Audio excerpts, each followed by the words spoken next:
All right, we can get started. Thanks for joining us, Andy. My name is Morgan, and I am currently the community outreach intern for MadiSUN. In just a couple moments, I'm going to pass it over to my coworker, Sam, for his presentation. But first, I just want to run through some quick logistics to ensure the webinar runs smoothly. Sam's presentation will last about 45 minutes or so, with 10 to 15 minutes at the end for an open question session. But if you do have questions during the presentation, feel free to use the chat function on the bottom bar or the raise hand function, and we can answer any questions you may have. And we are recording this, and it will be posted to our events page if you need to rewatch any portion of the presentation. And with that, I will pass it off to Sam to talk about solar.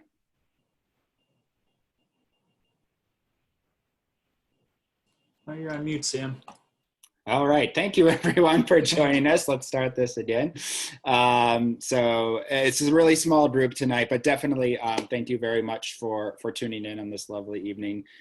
We are going to be talking a lot about solar tonight. We're going to be talking about, hopefully by the end of this presentation, you're going to know everything you need to know about going solar and about solar on your home. So we're going to be, I'm going to step ahead here, excuse me. So we're going to talk about how solar works. Some of you may already know a little bit about solar, but I want to make sure everyone is sort of starting off at the same place. So I'm going to explain some basics about solar energy. We're going to talk about reasons to go solar. You all might have different reasons from each other, but we're just going to sort of reinforce those reasons and maybe discuss some other reasons why it's great to go solar. So we're going to talk a little bit about that. And then finally, most people are excited to talk about the incentives, the economics of solar as well. So we'll definitely be chatting in detail about that. And then as Morgan said, we'll definitely save some time at the end for questions. Unfortunately, right now, none of our installers are on the line, but hopefully they'll be able to pop in towards the end of this discussion to talk about any technical questions that you might have. So we'll start off right away with how solar works. There's a lot of misconceptions about solar energy. It's actually been around a lot longer than I think a lot of people think. But it is sort of newer technology in that a lot of the big strides have been made in the last 5 to 10 years. So we're going to be throwing out a lot of big, potentially complicated terms, and I just want to kind of go over a few of those terms right now so everyone understands exactly what we're talking about. The first term that gets thrown around a lot is kilowatt. When we talk about kilowatts, we're talking about the capacity of the system or the capacity of the energy. Basically, we're talking about the size of a system. So if I say, or if Morgan says your home is going to need a 5 kilowatt array, we're talking about the size of the system. Similarly, when we talk about kilowatt hours, this is very similar, as you can probably guess, to kilowatts. But this is the energy generated over a period of time. So a kilowatt hour is what we talk about when we reference how much energy your home uses, or possibly how much energy your solar array will generate. So this is, we might say something like, okay, your home uses 500 kilowatt hours per month, and your solar array is going to produce roughly 450 kilowatt hours per month on average, something like that. Solar cell is the next term on our list. You can see some of the solar cells on that image on the left side of the screen. So that is a solar panel, as you can probably guess. And those smaller squares within that solar panel are the solar cells. And those are what actually produce the electricity. They convert the photons from the sun into energy, into electrons. Solar array is what we talk about, or is what we call a collection of solar panels. So a home solar array might have anywhere from 6 to 20 or 30 solar panels. And when we talk about solar farms, we talk about thousands of solar panels, tens of thousands of solar panels. A solar system is very similar to a solar array, but a solar system differentiates itself from a solar array because when we talk about a solar system, we're talking about all of the components. And we'll talk about that in just a minute too, not just the solar panels themselves. And then the last term, and we'll definitely discuss this later too, is a group buy. And a group buy is what the MadiSUN program is. It's what you've all tuned into tonight. And that is a collection of homeowners all getting together at the same time to drive down some of the material costs and some of the other costs associated with going solar as well. It's a proven model. Group buys are done all over the country. They're really successful, and that's why we're doing one here with the MadiSUN program. So shifting gears a little bit, I'm going to talk about solar systems right now. We're going to talk a little bit about the components. And again, because solar is kind of a newer technology, I think there are a lot of misconceptions that it's really advanced, you know, space age kind of stuff. And that is true in some realms, but solar systems are also really simple in other realms. There's really, outside of some wiring, maybe some racking components, there's only two real components to a solar system, and that is a solar panel and an inverter. So the solar panel, as you can probably guess, sort of the forward-facing part of a solar system that does the work of converting the sunlight into electricity. A solar panel is mostly comprised of two different layers of silicon. So it's a chemical reaction that takes place. There aren't gears, there aren't other moving parts. And because of that, solar panels can last a really long time. All of the panels that are going to be used in our program that are going to be installed on homeowners' homes through the group buy are warranted for at least 25 years. They usually last a lot longer than that, just like a warranty on a car. You know, you might have a 100,000 mile warranty on your car. It'll typically last a lot longer than that. So the solar panels are kind of the forward-facing part of a system. The brains, or the heart, maybe even you might say, of a solar system is the inverter. And the inverter is, like I said, kind of does the behind-the-scenes work. Solar panels create what we call DC electricity, or direct current. And most of our homes and our appliances and our electronics and things like that use alternating current, or AC electricity.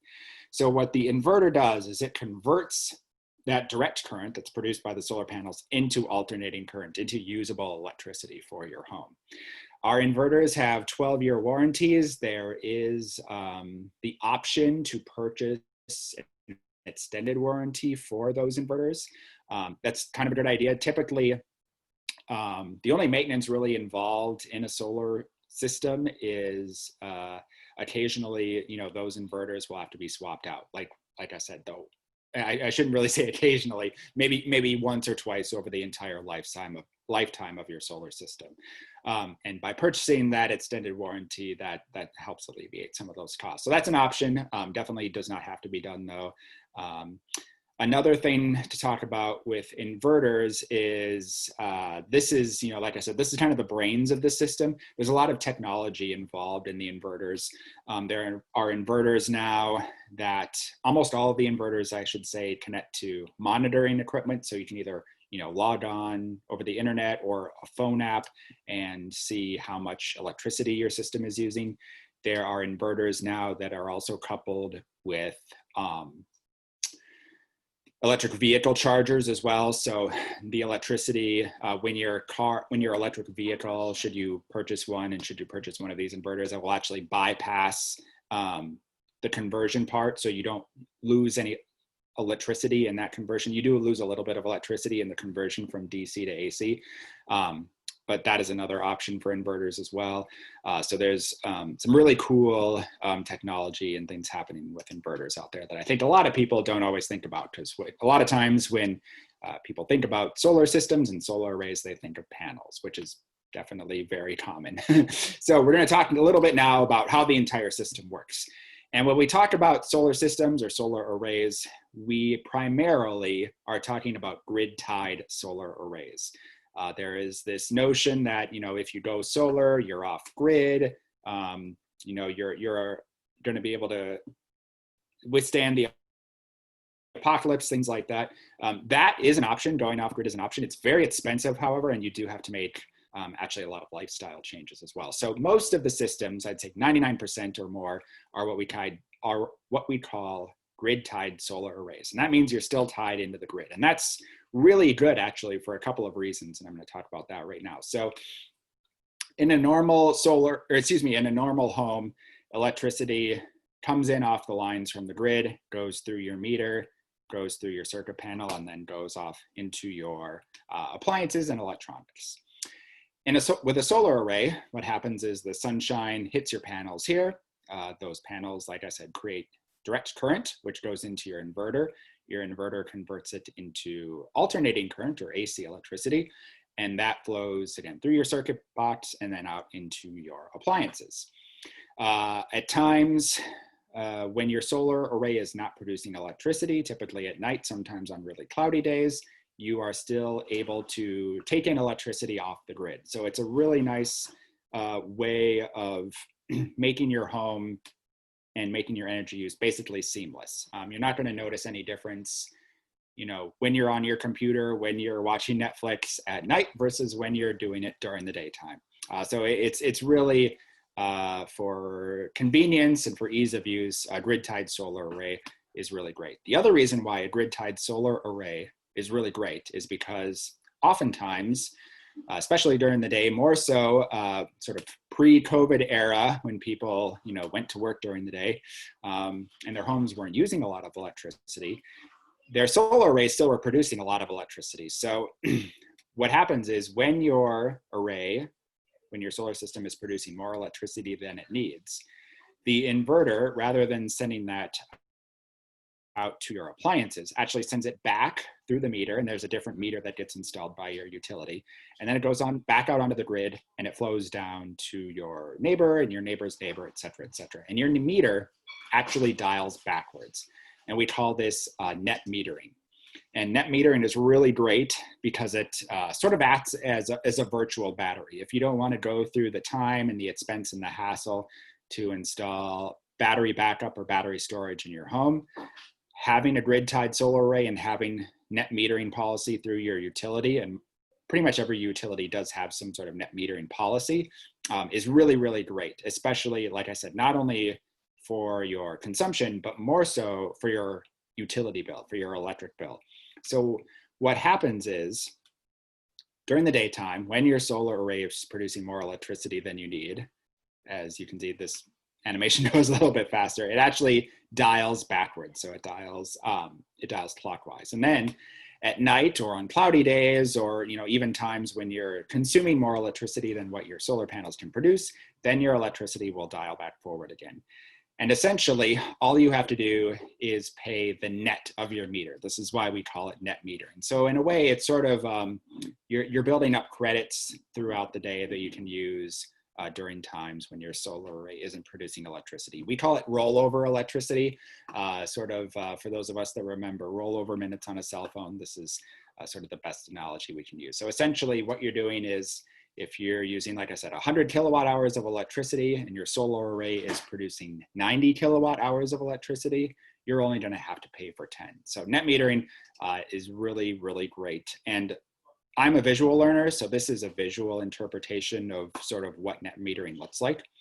So this is a real solar array. The solar production here is indicated in green. So right around 7 in the morning, when the sun comes up, this person's solar array starts producing electricity.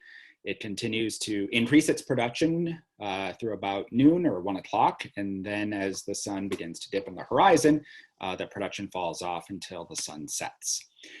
Similarly, the area in red is where this person's home is consuming electricity in real time. So there's a lot of spikes, a lot of dips and valleys here.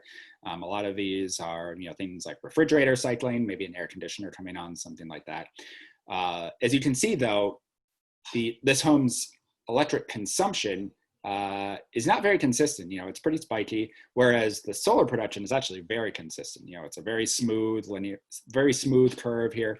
And as you can also see, the area in blue, which is the area of self-consumption, is small. And when I say self-consumption, I should clarify, that is where the solar electricity is being used in real time. So that blue area is pretty small compared to both the green area and the red area. This is why another reason why net metering is so important. Basically, what we're able to do, what this homeowner, I should say, is able to do, is take this area in green and kind of disperse it out amongst the area in red. Now, some people don't like this. They like to use all their solar electricity. They like to get battery backup and use that. That's certainly an option, but unfortunately, with our group buy, it's going to be a much different price. So you're not going to get the same kind of economic advantages that you would by having a grid-tied solar array. So in summary, net metering, really, really great. So we're going to move on from that now and kind of talk about the physical characteristics of a roof. That's the last thing we're going to talk about here when we talk about kind of solar basics. So ideally, you want to go in with a new roof. Excuse me, I should say, ideally, you want an unshaded roof. That's the first characteristic that we look at when we're analyzing rooftops. If you have trees or other buildings in the way, that's going to certainly cut into your electric generation. There are alternatives that we can discuss later. If you happen to live in an area such as mine, for instance, that has a lot of big maple trees and oak trees. But ideally, we want an unshaded roof. Second characteristic that we look at is a new roof. And that's because, like I said, those solar panels last a really long time, at least 25 years, realistically more like 35 or even 45 years. And that's basically the same lifetime as your typical shingled roof would be. So we want to go in with as new a roof as possible. If your roof is 10 years old or less, that's ideal. If your roof is 20 years or older, you definitely want to think about replacing that, because if you put solar panels on and then need to replace your roof halfway through the lifetime of that solar array, that's going to eat into your return on investment costs. So it is possible. We just recommend that roof repairs be done first, and then the solar panels can be put on, and then you basically let your roof go for 25 or 35 years. A south-facing roof is best. In years past, as little as 5 or 10 years ago, every solar array on a rooftop basically had to face south. Now, thanks to changes in net metering policy and changes in technology, east and west facing roofs are pretty good too. And they can definitely produce enough electricity to offset your needs throughout the day or even throughout the year. And then the final thing that we look at is an energy efficient home. The kilowatt hour that you don't use is going to be the cheapest one that you can possibly buy. You want to curb your consumption as much as possible. That will allow you to install a much smaller system, which will also shorten your return on investment time. So definitely do not want to underemphasize the importance of having an energy efficient home. Definitely want to upgrade things like appliances, light bulbs, and things like that. So with that said, I'm going to take a second to catch my breath and just see if there are any questions out there. Okay, if not, we can go on to. Yeah, Sorry, go ahead. Yeah, that's fine. Yeah, you were saying, what did you just say? That you want an energy efficient home. Would it not make sense to just basically fill whatever roof space you have that's south facing and take advantage of net metering? Or does net metering not really cover the costs of basically putting in a large system? That's a great question, actually.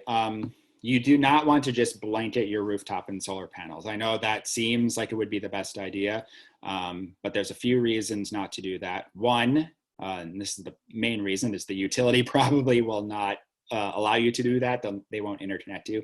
The second reason is if you consistently overproduce electricity, and I'm talking throughout months and years, the utility will pay you for that electricity, but they will pay you in a, sorry, I'm forgetting here the correct term. They will pay you at a wholesale rate and they will charge you at a retail rate. And those two rate differences are very different. For MG&E, for instance, which I think probably is what most of us are on, MG&E will pay you 3 cents per kilowatt hour as the wholesale rate. So any excess electricity that you produce, they'll pay you 3 cents per kilowatt hour. But if you take in any energy, you're going to have to pay 13.6 cents per kilowatt hour. So the economics just don't work out. You don't want to produce more energy consistently than you need. Ideally, we try to size homes to about 90 to 95% of your annual consumption.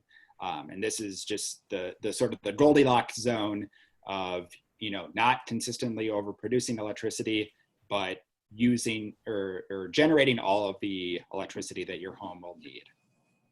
Does that answer your question? Yeah, that makes a lot of sense. Can I ask another one quick? Go ahead. I noticed a big difference between my summer usage and my winter usage, but I would also probably expect that my summer, solar is going to be a lot greater than my winter solar. But I mean, in the summer, I use twice as much, literally twice as much energy as I do in the winter, running dehumidifier and air conditioning. Usually size a panel based on the winter usage or the summer usage or the average. It depends on your utility, but usually we just take an average because that's going to kind of blend itself out over time. A lot of factors go into solar production, and I'll probably talk about this a little bit later.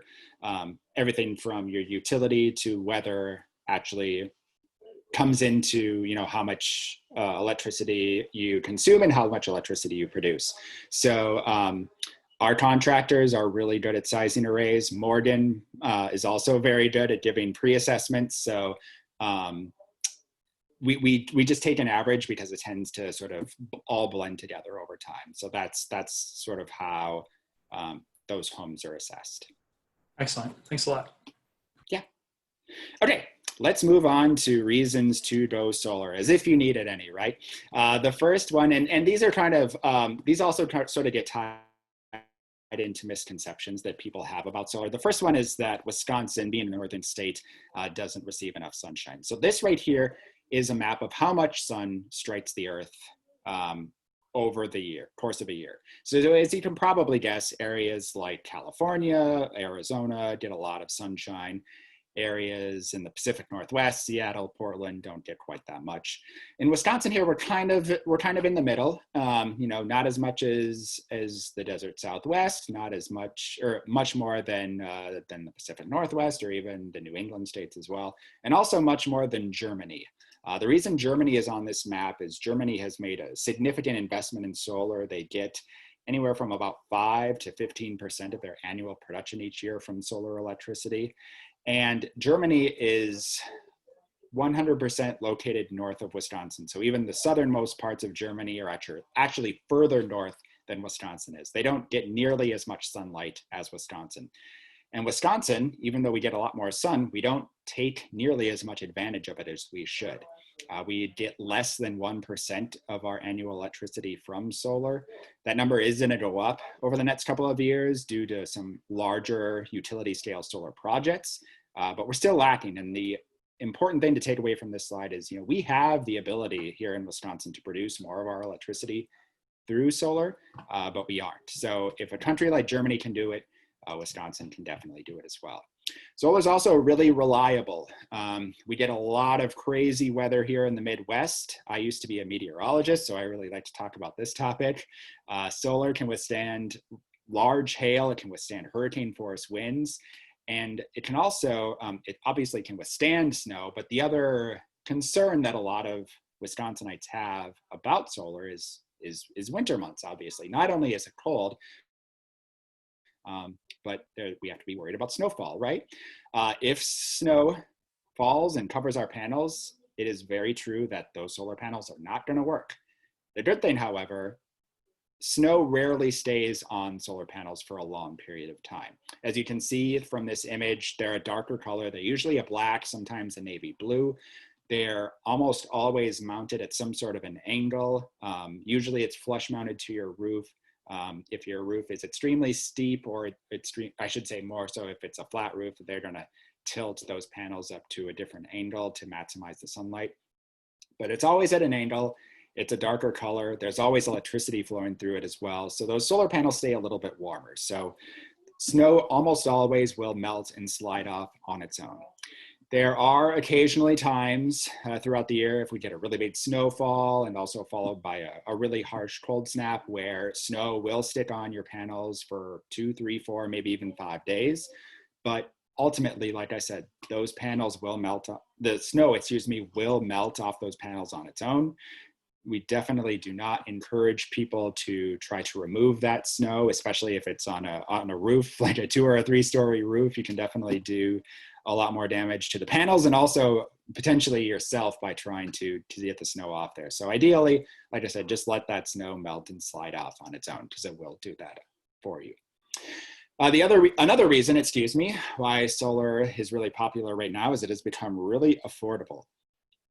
Solar has dropped over 75% for residential installations over the last 10 years. It's reduced even more in commercial and utility scale installations, but for homeowners, we've seen those prices drop considerably just since 2010. And a lot of that is due to the amount of solar that's been installed, and that amount of solar is indicated by these blue bars on this graph right here. The yellow line is the price where solar has gone over the last 10 years. And part of the reason why this curve has gone down so much is, as you can probably guess, increases in technology, some changes in net metering as well, but more so due to economies of scale. As you can see, the installation of solar has really corresponded with the decrease in cost. So as production ramps up, as we install more solar panels, as solar becomes cheaper, countries like Germany, like China, like the US and Canada, producing solar panels on a mass scale, that has allowed the price to come down considerably. Now, most of the costs that are associated with a solar array are actually through soft costs, things like labor and things like that. So solar has now become really affordable, and we're going to go over that more in detail in a little bit.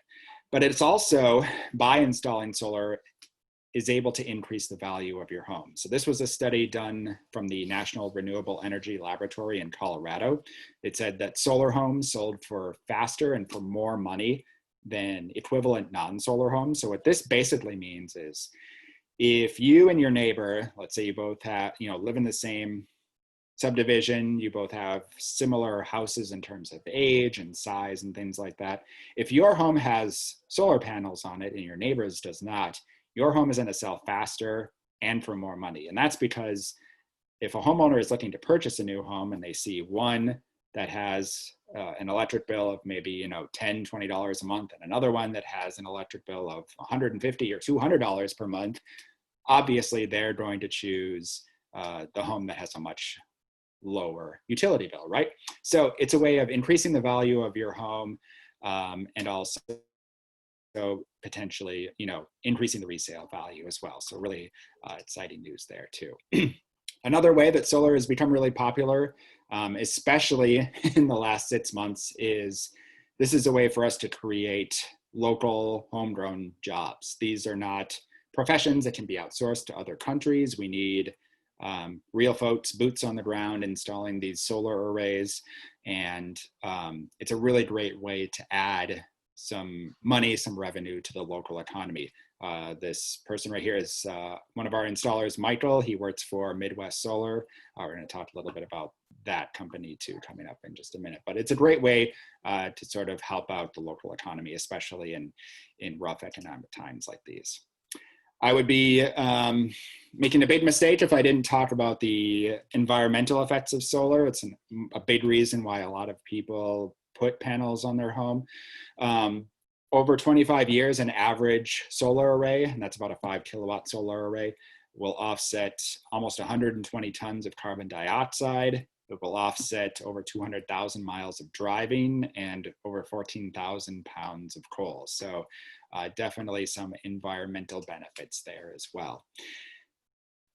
Taking that a little bit further, we can hopefully offset even more CO2, more driving miles, more coal, if we incorporate electric vehicles into our solar as well. And this is obviously completely optional, but it's another reason why folks install solar. Is they're not only able to offset their energy and their electricity bills, but they're also, in a sense, able to offset their fuel bills as well. Installing solar arrays that are coupled with electric vehicle charging are becoming more and more popular.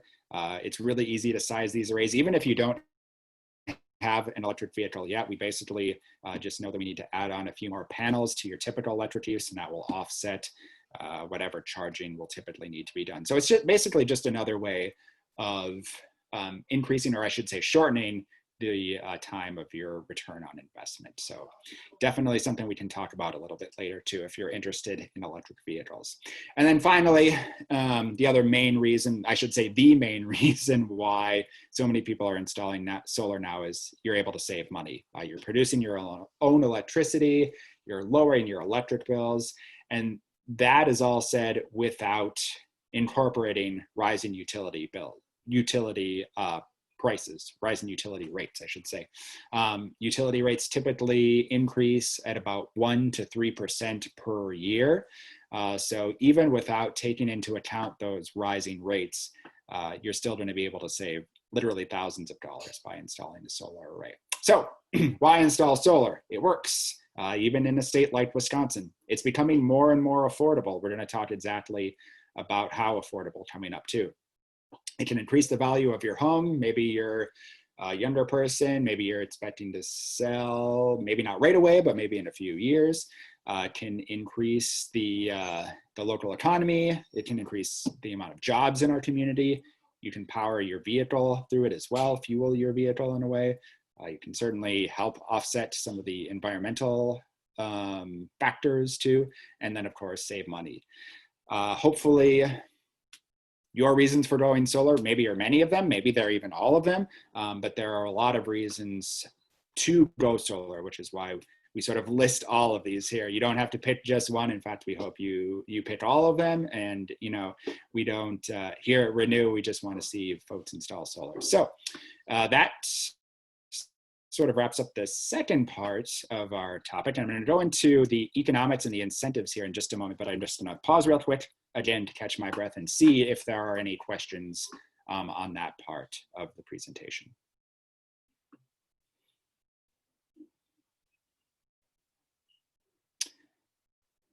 Okay, if not, then I'm just going to get right into the meat and potatoes of this, the economics. So I talked a little bit earlier about the benefits of joining a group buy. We get a lot of homeowners together at once. Through this, we're able to drive down material costs. It's sort of like, buying a bottle of water out of the soda machine or buying, a 30-pack of water from Costco. You get benefits by buying things in bulk. So that is one of the big benefits. The other main benefit, and this I should say is the main benefit, is we simplify the process. We choose a reputable solar installer, so you don't have to go through the ordeal and the hassle of trying to figure out which solar installers are good and which are bad.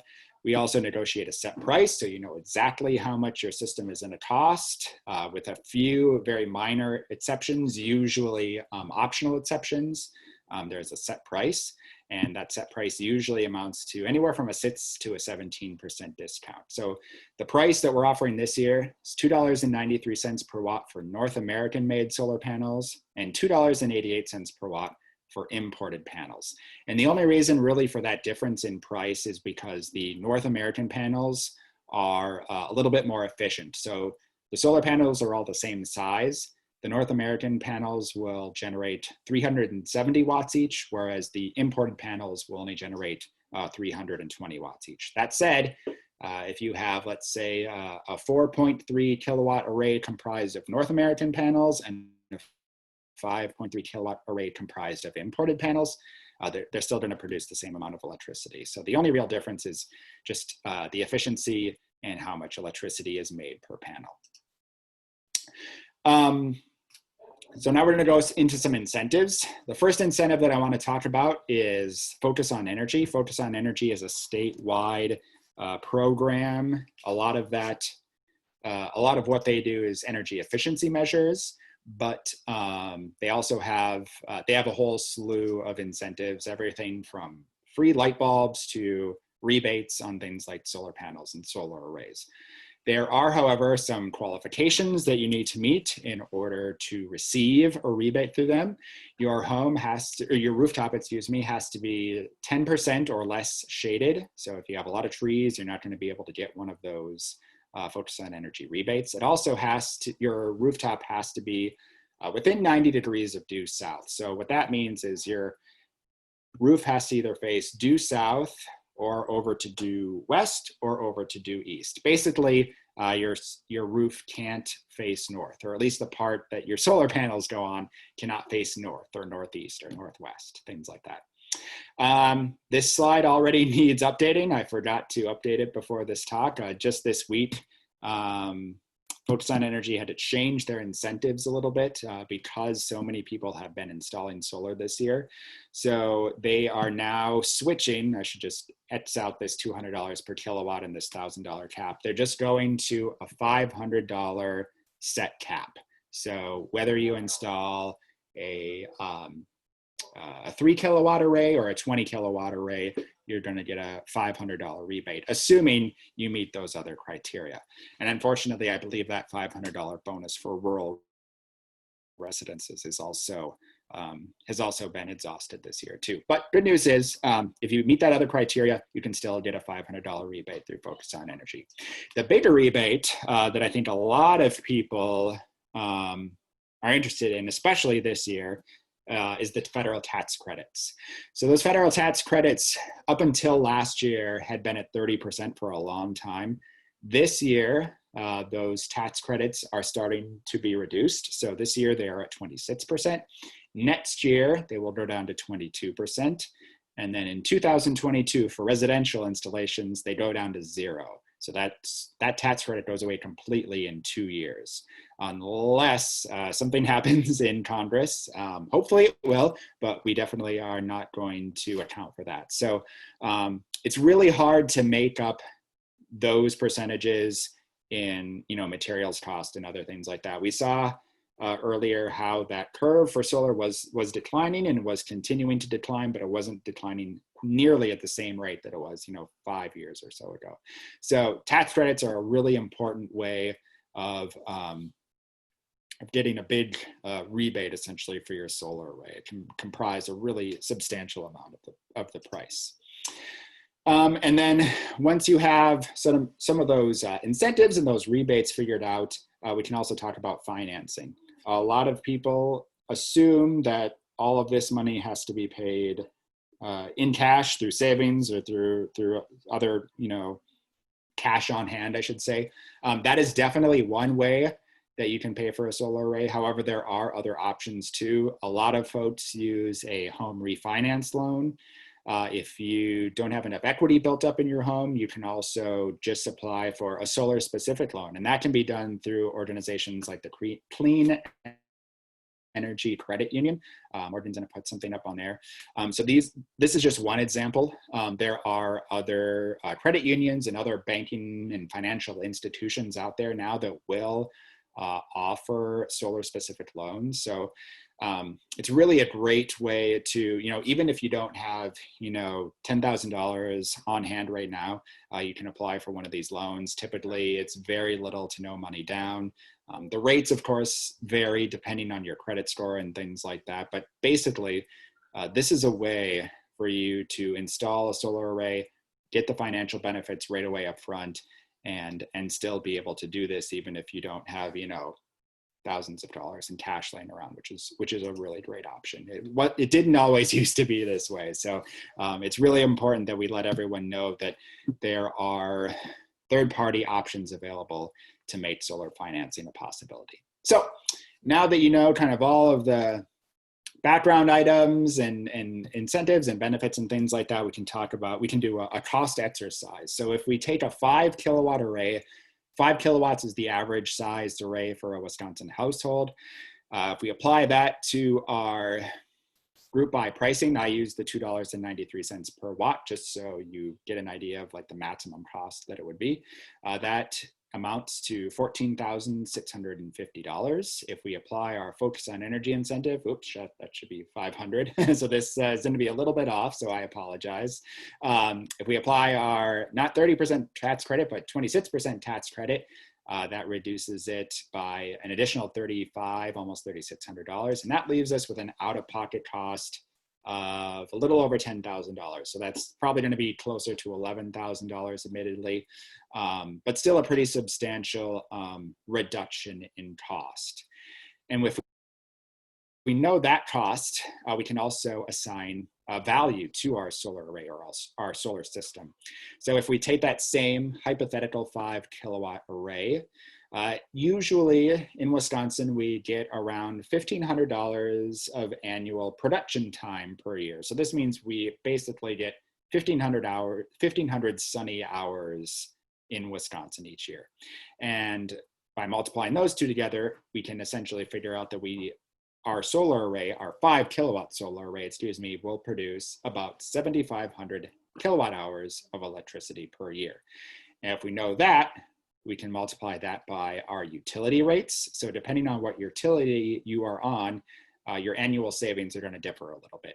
If you're on a municipal utility like Sun Prairie or Wanakee Municipal Utility, your electricity rate is about 10 cents per kilowatt hour. So that will result in about $750 offset per year. Again, if you have a 5 kilowatt array. If you're an Alliant customer, your annual offset is going to be about $880. And if you're an MG&E customer, which again is, I assume, what most of us are, that amounts to about $1,000 per year of offset electricity. Again, that only is if we get sort of an average sunshine year, and also if we are installing a 5 kilowatt array. So every array is going to be a little bit different, but this is just a way for you to kind of figure out, using some ballpark figures, how much money you're going to save, and also you can also from that calculate your return on investment. So if our solar array costs us a little over $10,000 and we're offsetting about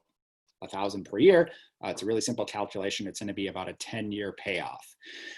This return on investment time, this 10 years, is obviously really, really flexible. It depends, like I said, on everything from what kind of weather patterns we get, to our utility rates, to the size of the array that's installed, to how much shading you have, et cetera, et cetera. But most residential solar arrays will pay for themselves in anywhere from about 7 to 12 years. Again, it depends on your utility, depends on a whole slew of other factors as well. Even if we figure at least 10 years, maybe 12 or even 15 years, we're still going to get several decades, I should say, in savings. Most people now are going to receive, or that's going to equate to about $20,000 in lifetime savings over the entire 30 plus year lifespan of the solar system. So definitely some large sums of money to be had here by installing the solar array. I think we had, Morgan, do we have a question that came in? I thought I saw one pop up. I just didn't want to go over it if it was something relevant to this topic. Yes, Bruce asks, does the cost include labor and permits? Yes. That $2.93 per watt and the $2.88 per watt, it includes everything from the initial site assessment, the initial on-site assessment from our contractors, to the materials, to the labor, to the permits, and everything. So like I said, if you get, sorry, I'm gonna go back a little bit here. If you install a 5 kilowatt array, assuming you get a focus on energy incentive, this is the actual total cost, or excuse me, this is the actual out-of-pocket cost you'll have to pay. Up front, this is the sum that you need to account for, whether you're financing it or whether you're paying in cash. These incentives and rebates come after the array is installed, so it's definitely something to keep in mind there. The focus on energy incentive, once your array is installed and connected with the utility, you fill out an application, and that's how you get your money. They will send you a check once they approve that application. The federal tax credits are a little different. So that would be an amendment to your income taxes that you would maybe file for in January or April or whenever of next year. So both of those incentives do come afterwards. So something to keep in mind there when you're thinking about how you're actually going to pay for these systems. Okay. Any other questions? Right. Yeah. How do you get from basically the size of the installation to an estimate of how much energy you're actually going to generate? You just kind of assume that in the case of like a 5 kilowatt system, that it's sized right for the house. and therefore it's going to offset X amount. I get a little confused when I start thinking about, okay, you're only generating part of the day, so obviously you're not getting the full power output all the time. Just how do you get how do you get to an estimate of how much you're actually going to offset? Sure. Yeah, and it depends on your utility. Let's say you're, are you an MG&E customer? Sorry, yes.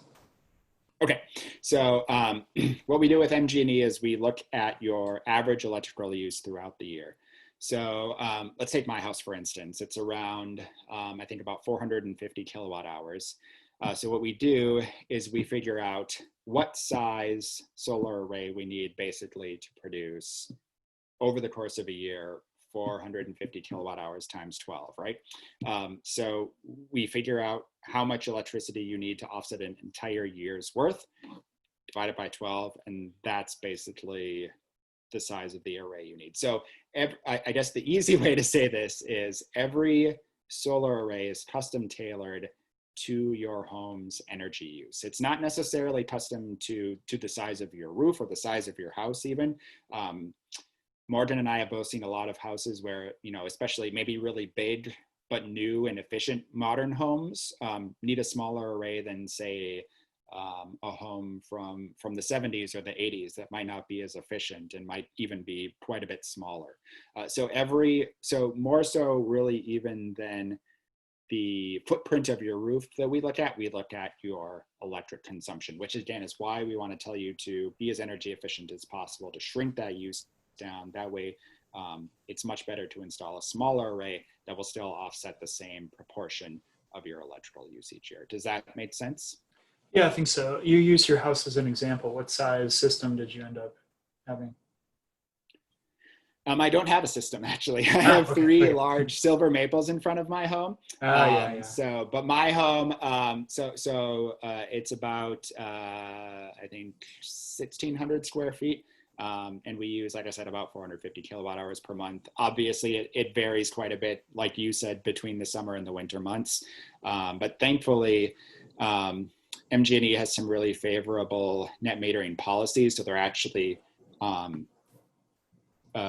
averaged out over the course of the year, which is really good because obviously, in Wisconsin here, we still produce a lot more electricity in the summer months through solar than we do in the winter months. So yeah, but again, the short answer there is we look at your electric use and our contractor is even more so tailor what size array you'll need based on that electric use. Okay. Yeah, when you said 450, I calculated mine and I came up with 456. So that's why I wanted to know what size yours were. Okay. Great. Yeah. And like I said, each one is a little different. Sure. And especially too, if you're going to start doing things like incorporating electric vehicles, or maybe that you have like an old washer and dryer that you're going to upgrade. Those are important insights that you want to share with your contractor when they come to do the site assessment, because they are really good at figuring out, okay, if you're gonna cut away let's say 50 kilowatt hours per month, then you're gonna need one less panel or something like that. Okay, thanks. Okay, yeah, no problem. I'm going to go on to steps to installing, just to make sure I get this in before our time is out. So if you haven't done this already, the first thing you want to do is you want to go to MadiSUNsolar.com/I'm interested. Whoops, sorry about that. The second thing that will happen after that is we'll give you a phone call. Either myself or more likely Morgan will give you a call. We'll talk about your energy use. Like I said, it's the main component. We'll talk about your rooftop, your shading, the age of your roof, things like that. Once we know that information, we can give you an estimate of the size and the cost, and also the rebates that you might receive as well. If everything looks good, if your house isn't too shaded, if the cost sounds about right, what we'll do is we'll schedule a site assessment for you. And that's when our actual contractors come out, they get on the roof, they do some much more precise measurements. They can do a much more in-depth evaluation. And through that evaluation, they generate a proposal, and that will give you specific details of your array, down to the exact number of panels, the exact make and model of your inverter, things like that. They'll also be able to give you a much better idea of what incentives you'll be able to qualify for. You know, Morgan and I, a lot of times we have to eyeball if your home is going to be, you know, too shaded or not. So they'll be able to tell you exactly, you know, how much shading your home is, whether it's, you know, 8%, whether it's 15%, whether it's 22%, things like that. If the proposal looks good for you, it turns into a contract. And once the contract is issued and signed, construction begins. The entire process can take anywhere from a month, maybe to 2 or even 3 months, depending on the time of year and the number of other people that are installing. But ironically, the construction of the solar array takes maybe a day or 2 at most. And that's part of the reason why also costs have been able to come down so much, is these are very simple systems to install, but they are still done very well, very meticulously. Usually the only times when the construction timetable needs to be extended is because of things like bad weather, things like that. So, so that's basically what we do to install. And it's a pretty straightforward process. And with that said, that's sort of my my presentation, but we do have a little bit of time left over here. So I'd be happy to take any more questions that have come in or that are coming in. And if there aren't, this is my email too. If you think of another question later on, you can certainly send me an email too. But at this point, I will open up the floor for any questions. And feel free, you know, there's not too many of you on, so feel free to just unmute yourself and ask any questions that way. You don't have to type it into the chat unless you want to. Hi, this is Bruce. Can you hear me? Hi, Bruce. Yes, yeah, thanks for coming. we live in one of the historic districts near Camp Randall. Mm-hmm.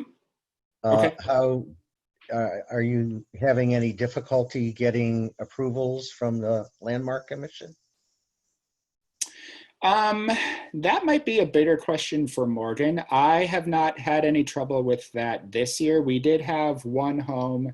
I think it was actually kind of on the other side of campus from you. It was sort of near. It was near Lake Mendota, kind of just north of the Capitol.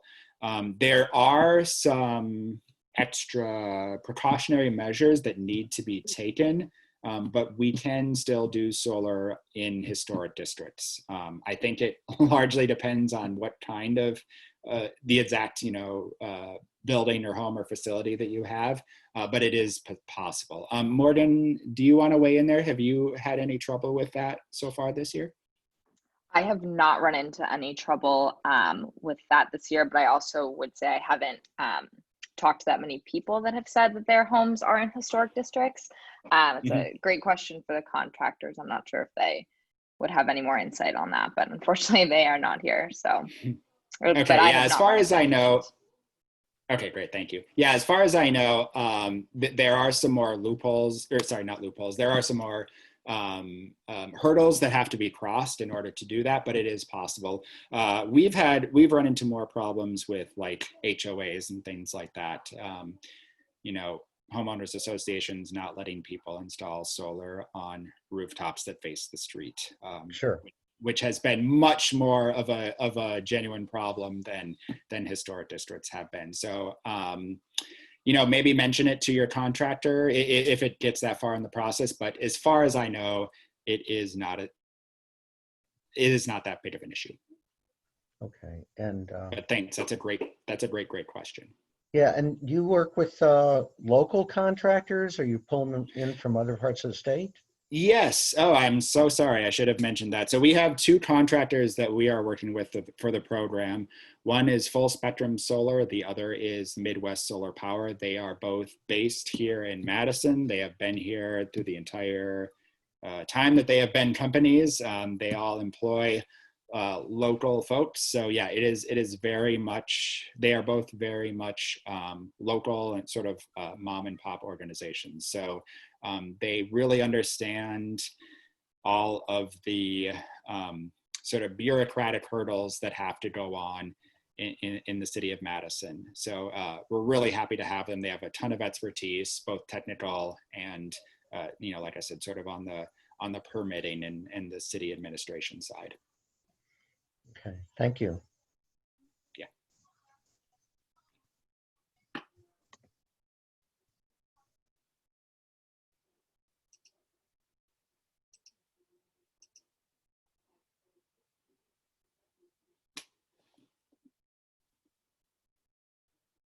Okay. It doesn't look like there are any more questions. So I just want to say, if there are more questions, again, please do not hesitate to reach out via email. I'm almost always on email. I can respond very, very quickly. And I just want to say, just thanks again, everyone, for taking the time out of your schedules. It's a beautiful night. Definitely go out and enjoy. This was our last webinar of the year also. So just thanks again for coming and listening to talk about solar. And I wish you the best of luck. And please send us any questions that you have. So thank you very much. Thanks, Sam. Hey, can I ask another You're question welcome. real quick? I just thought of. Yeah, please go ahead. You mentioned how busy of a year this has been. Do you know if your contractors are still available for or have availability this year, or is it basically booked solid? They are, thankfully. They've hired some more people this year to do the actual installs.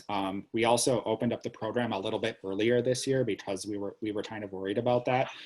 So thankfully, that wait time is actually not as bad this year as it's been in years past. I think a lot of people signed up last year because of the 30% tax credit, and COVID has obviously thrown a real monkey in the wrench this year.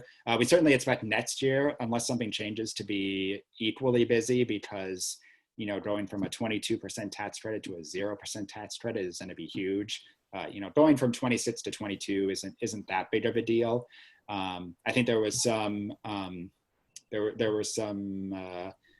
sort of mental roadblocks from it going from a 30 to a 26, but going from 22 to 0 is substantial. So last year, and I think next year too, unless anything changes, are going to be really big years.